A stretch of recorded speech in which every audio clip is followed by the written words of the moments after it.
नमस्कार दोस्तों, स्वागत है एक बार फिर से आपके अपने चैनल बी डबल आई सी में। और सभी व्यूअर्स का एक बार फिर से हार्दिक हार्दिक अभिनंदन है। बहुत बहुत स्वागत है दोस्तों। जिन्होंने सब्सक्राइब नहीं किया है तो लेटेस्ट अपडेट के लिए चैनल को सब्सक्राइब भी कर लें और बेल आइकॉन पर प्रेस जरूर करें, जिससे कि लेटेस्ट अपडेट सभी तक पहुंचती रहे।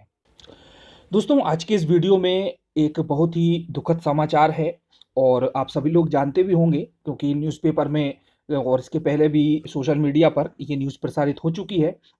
लेकिन फिर भी हम यहाँ पर इस न्यूज़ के बारे में पूरी डिटेल में बात करेंगे और साथ में ही क्या-क्या सावधानियाँ रखनी चाहिए नवनियुक्त शिक्षकों को, इससे रिलेटेड भी हम यहाँ पर बात करने वाले हैं, महिला और पुरुष दोनों नवचयनित अभ्यर्थियों के लिए। तो दोस्तों, जैसा कि हम सब जानते हैं कि एक सड़क दुर्घटना में जो प्रशांत प्रजापत जी हैं, नवनियुक्त शिक्षक हैं, जिनका कि 6 अक्टूबर को जॉइनिंग हुई थी और अभी 1 से डेढ़ महीना ही हुआ था जॉइनिंग के लिए। शिक्षक भर्ती परीक्षा वर्ग 1 अंग्रेजी विषय के ये अध्यापक थे और हाल ही में एक सड़क दुर्घटना में, क्योंकि अपने निजी वाहन से ये जा रहे थे, तो इनकी मृत्यु हो गई है, इनका निधन हो गया है। तो ईश्वर इनकी आत्मा को शांति प्रदान करे। तो दोस्तों, आइए जानते हैं कि आखिर वह क्या न्यूज़ थी पूरी। उसके बाद में हम इस प्रकार की दुर्घटना आगे ना हो, इसके बारे में भी कुछ उपाय जानेंगे। तो दोस्तों, देख सकते हैं आप कि ये दैनिक भास्कर की न्यूज़ है और जावरा भास्कर में 21/11/2021 में ये प्रकाशित हुई है और हेडिंग है कि सड़क हादसे में शिक्षक की मौत, 1.5 महीने पहले हुई थी नियुक्ति। तो आइए थोड़ा सा और अंदर चलते हैं, पूरे कारणों को जानते हैं कि कुचड़ौद बोरबनी असावती रोड पर शनिवार को सुबह सड़क हादसे में नवनियुक्त शिक्षक की मौके पर ही मौत हो गई। अब दोस्तों, जो जानकारी सामने आई है उसके अनुसार इसमें लिखा हुआ है कि ताल के पास कोठड़ी के सरकारी हाई स्कूल में पदस्थ शिक्षक, जिनका की नाम प्रशांत प्रजापत था और इनकी उम्र यहाँ पर 25 बताई गई है, ये निवासी थे धमनार, शनिवार सुबह 10 बजे बाइक पर अपने गांव से बोरवनी होकर असावती ताल के रास्ते स्कूल के लिए जा रहे थे और रास्ते में अरनिया बोरवनी के पास किसी वाहन की टक्कर से वे सड़क पर गिर गए। और दोस्तों, सड़क पर वह सिर के बल गिरे और जिसकी वजह से सिर में काफ़ी गंभीर चोट आई, काफ़ी खून भी उनका बह गया। और निश्चित रूप से दोस्तों, सिर में जब चोट लगती है और चूंकि इन्होंने हेलमेट नहीं पहना था, सबसे विशेष बात है दोस्तों कि गवर्नमेंट इतना कुछ कर रही है कि आप जब भी दोपहिया वाहन पर जाएं या किसी भी प्रकार के अपने निजी वाहन से जाएं तो हेलमेट जरूर लगाएं। और यदि दोस्तों हेलमेट ये लगाए हुए होते तो संभवतः इनकी जान नहीं जाती। अब दोस्तों, यहाँ पर बात है कि हादसे का जो कारण है वो अभी स्पष्ट नहीं है। कुछ लोग ये बताते हैं कि एक नीलगाय रास्ते में आ गई थी और टकराने के कारण अचानक नीलगाय के सामने आ जाने से उनका बैलेंस बिगड़ गया और सिर के बल वो गिर गए। जबकि कुछ लोगों का कहना यह भी है कि कोई अज्ञात वाहन टक्कर मार के चला गया।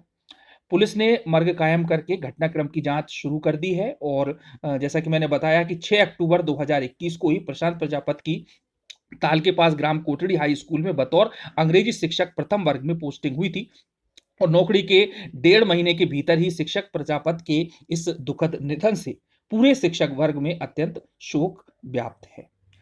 तो दोस्तों, जो इस प्रकार की घटना है बहुत ही दुखदाई है कि अभी तो ज़िंदगी की शुरुआत हुई थी। 4 साल बाद जैसे-तैसे आंदोलन करके बड़ी मेहनत से ये नौकरी मिली है और गवर्नमेंट ने शिक्षक भर्ती की प्रक्रिया को कंप्लीट करने की पूरी कोशिश अपनी की है। लेकिन इस प्रकार की यदि दुर्घटनाएँ आती हैं तो अत्यंत ही बहुत ही दुखद है और अत्यंत ही निराशाजनक ये स्थिति है। अब दोस्तों, ये जो कंडीशन बनती है ये हड़बड़ी की वजह से ज़्यादा बनती है। एक तो क्या है कि नवनियुक्त शिक्षक हैं और टाइम से पहुँचने का उनके पास प्रेशर है, साथ में ही नया काम है और वहाँ पर भी बहुत सारे वर्क रहते हैं, वर्कलोड हो जाता है, क्योंकि जो पुराने शिक्षक होते हैं वह नए शिक्षकों से बहुत अधिक उम्मीद रखते हैं। और दोस्तों, सबसे बड़ी बात है टाइम मैनेजमेंट का, क्योंकि टाइम से पहुंचना बहुत ज़्यादा ज़रूरी है। आजकल शिवराज जी के द्वारा चेकिंग की बात बहुत ज़्यादा प्रमुखता से की गई है और डीओस के माध्यम से लगातार विद्यालयों को चेक किया जाता है और यदि इस प्रकार की अनुपस्थिति मिलती है या देर से भी शिक्षक आता है तो उसके विरुद्ध कार्यवाही की जाती है। तो इस प्रकार से दोस्तों, इसका केवल एक ही उपाय है कि सबसे पहले तो ये कोशिश की जाए कि आप अपने स्वयं के वाहनों से आना-जाना ना करें, क्योंकि हम देख रहे हैं कि 100 से 150 किलोमीटर तक भी जो अभ्यर्थी हैं वो अपनी सेल्फ बाइक से जाते हैं, चाहे वह महिला हो या पुरुष हो। यदि महिला है वो गाड़ी चलाना जानती है तो वह भी यात्रा कर रही है, नहीं तो कोई छोड़ने वाला यदि व्यक्ति होता है। तो इस प्रकार हम देखें तो यहाँ पर मुश्किल में पड़ते हुए नज़र आते हैं। क्योंकि दोस्तों समय का कोई भरोसा नहीं है, हम कितनी भी सुरक्षित रहें लेकिन कभी न कभी इस प्रकार की स्थिति बन सकती है और जिसके बारे में हम आगे नहीं कह सकते। तो कोशिश ये की जाए कि बस से अधिक सफ़र करने की कोशिश करें। और दूसरा उपाय दोस्तों ये है कि यदि आपका स्कूल बहुत ज़्यादा दूर है, तो आप वहीं पर कोई रूम वगैरह ले लें, वहीं पर किराए से कोई कमरा ले लें, जिससे कि आपको दिक्कत ना आए। और इसका फ़ायदा दोस्तों ये होगा कि एक तो आप वहीं पर रहेंगे, दूसरी हड़बड़ाहट नहीं होगी और टाइम से अपने विद्यालय में भी पहुँच जाएँगे। अब दोस्तों यदि हम महिला अभ्यर्थियों की बात करें, चयनित शिक्षिकाओं की बात करें, तो उनका परिवार है, बच्चे हैं, पति है और भी घर परिवार है, तो उनके लिए अलग से रूम लेना थोड़ा-सा मुश्किल होता है, पर जिनकी शादी नहीं हुई है, तो वो अलग से एक अच्छी जगह किराए से रूम लेकर के रह सकती हैं।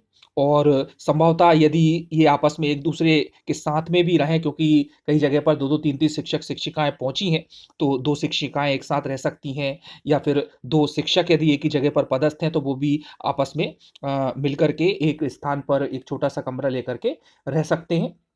और इस प्रकार से दोस्तों ये एडजस्टमेंट हो जाएगा, जिससे आप इस प्रकार की दुर्घटनाओं से बचेंगे। और दोस्तों प्रेशर बहुत ज़्यादा नहीं झेलना है, आप लोगों को बिल्कुल स्मूथली वर्क करना है। और यदि आप अप डाउन भी कर रहे हैं, तो थोड़ा-सा इस बात का ध्यान रखें कि आप जल्दी निकलें और आपकी जो बाइक की स्पीड है या जो भी आप निजी वाहन प्रयोग करते हैं, उसकी स्पीड बहुत ज़्यादा नहीं होना चाहिए, इस प्रकार का टाइम मैनेजमेंट आप करें।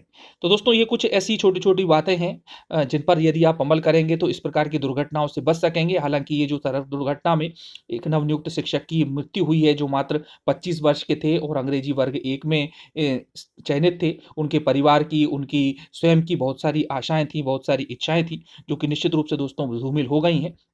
तो थोड़ी-सी सावधानी आप सभी को इसमें बरतना होगी और इस प्रकार से सावधानी के साथ में ही आप इन दुर्घटनाओं से बच सकते हैं। तो दोस्तों मिलते हैं फिर से नई जानकारी के साथ में और ईश्वर इनकी आत्मा को शांति प्रदान करे। धन्यवाद। जय हिंद, जय भारत।